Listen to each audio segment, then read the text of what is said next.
Hi guys! Magandang gabi! Welcome back po dito sa Gandara SRE Channel for Showbiz Update.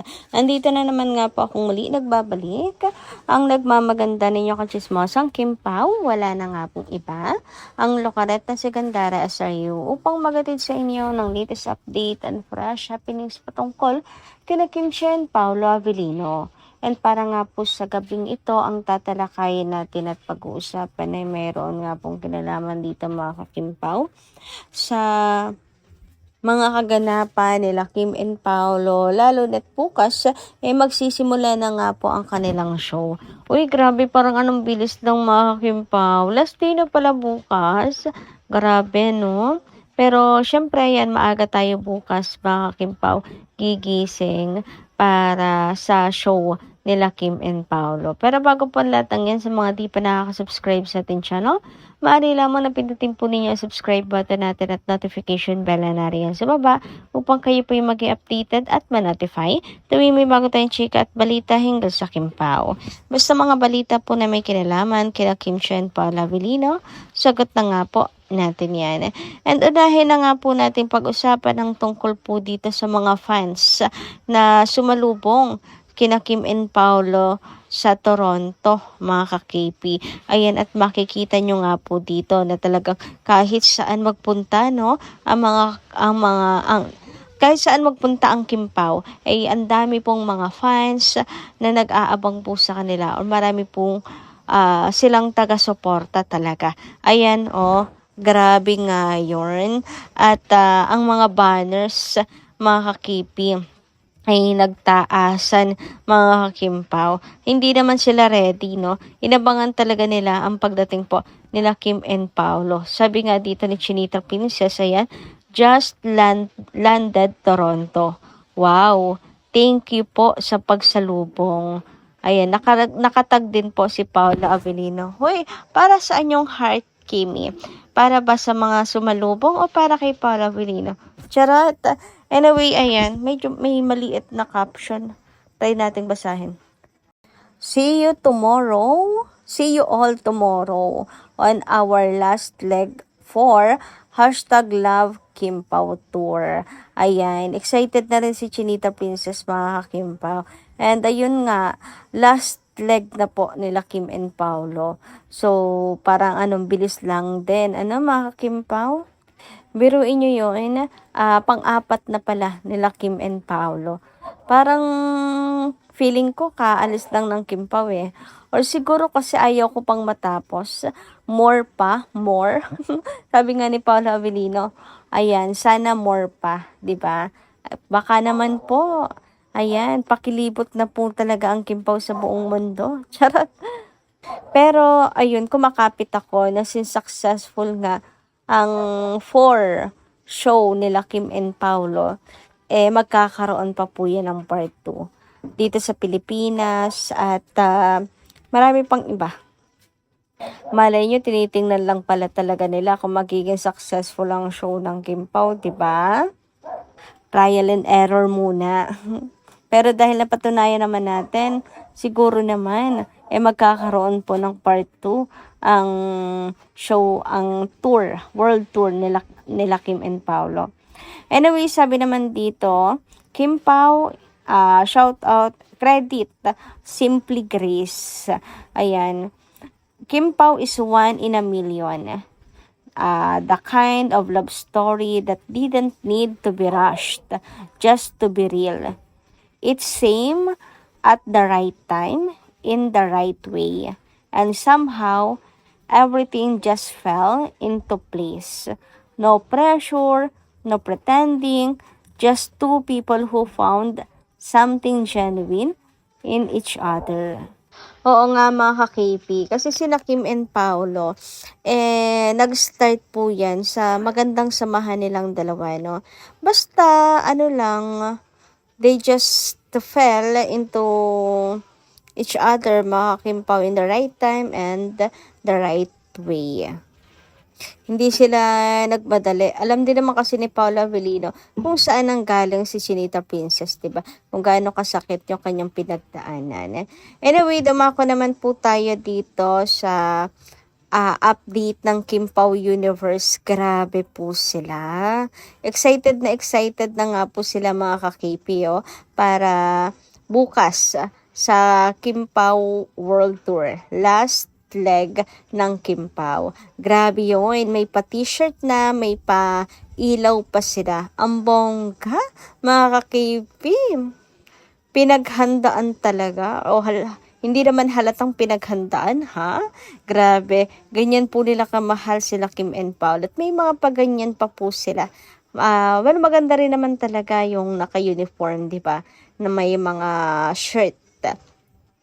And sigurado, ramdam na ramdam po nila Kim and Paolo yung pagmamahal ninyo.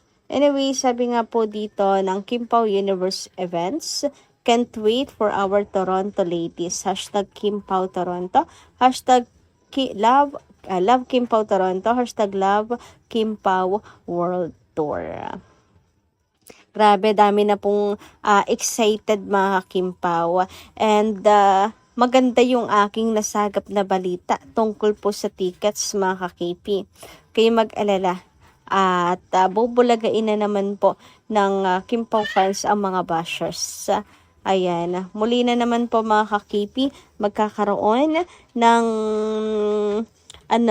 iiyakan ang mga bashers mga ka-KP. Muli na naman po silang kakain ng alikabok dahil nga mukha at hindi lang mukha, talagang magiging successful po ang last show ng Kim Pao. Siyempre, palalagpasin pa ba naman yan?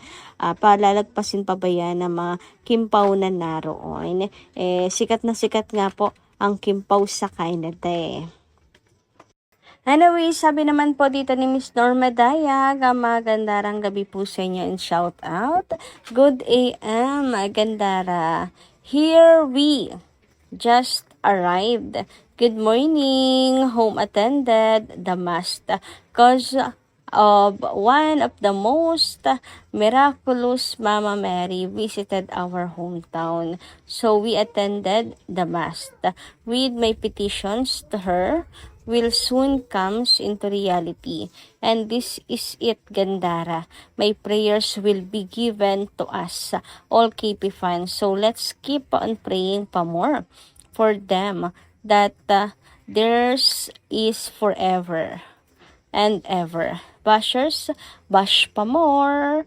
For every bash is a blessing coming to them. Ogie Diaz, DTT, host ng Ogie D. And Marting Machikat, God bless. God bless you, Gandara, and family, and all fans, digit vloggers, friends, seniors, and Aki. May tears of joy for you both, KP. Love ko kayong dalawa. Wow, grabe, lagi nasa dasal niyo talaga ang Kim Pao. Ano po, Miss Norma Daya. Ganda nung ibig niyo sabihin doon sa eto na yon. Mangyayari na yung inyong ipinagdadasal. Pa-share naman dyan mga madam. Anyway, speaking of ipinagdarasal, ako naman pinagdarasal ko ang success po ng show nila Kim and Paolo. And since last day na po ito, ingatan po sila ng Panginoon sa kanila pong ginagawa, makauwi po ng matiwasay matapos ng maayos ang kanilang show, mga Kim Pao. Kaligtasan ng Kim Pao sa ngayon ang aking hangad kasi yung pag-amin naman mga kakipi, hindi na kinakailangan verbally talagang makikita mo naman sa kanilang mga galaw, basta kaligtasan nilang dalawa, yun pong aking dasal always para kina Kim and Paolo. And para naman po sa mga nag-aabang dyan sa families nila Kim and Paolo, naku, wag na po tayong umasa mga Kim Pao, baka masaktan lang tayo, no? Since yun naman po yung mga chika-chika lang naman, sigurado naman po ako na sinusuportahan po ng Vote families ang ganap po ng Kim Pao. Okay? Wag na lang po tayo masyadong maghanap at mag-demand mga kakipi. Napaka-private ng Vote families, mga Kim Pao. Diba? Kasi etong sa Toronto, yan talaga Pero nakakaisip din kapag pa-overthink din kung ano itong sasabihin importante nila Kim and Paolo, di umano sa last show nga nila. Maybe yung project nga nila, nawa nga ma-promote po nila yan mga kakimpao. Anyway, dumako naman po tayo dito sa comment ni Ma'am Rosita Ardo. Magandang gabi. Kim, pagod na si Pao na itago relasyon ninyo. Maraming mga babaeng proud na crush nila si Paolo. Baka mainis na si Paolo, parang ikinahihiya mo siya. Baka magsisi ka, Kim, daming babae dyan, may gusto sa kanya. Ay, hindi madam. Hindi magsisisi si Kimi, magsisi si Pao. Kapag pinakawalan niya si Kimi. Ayan.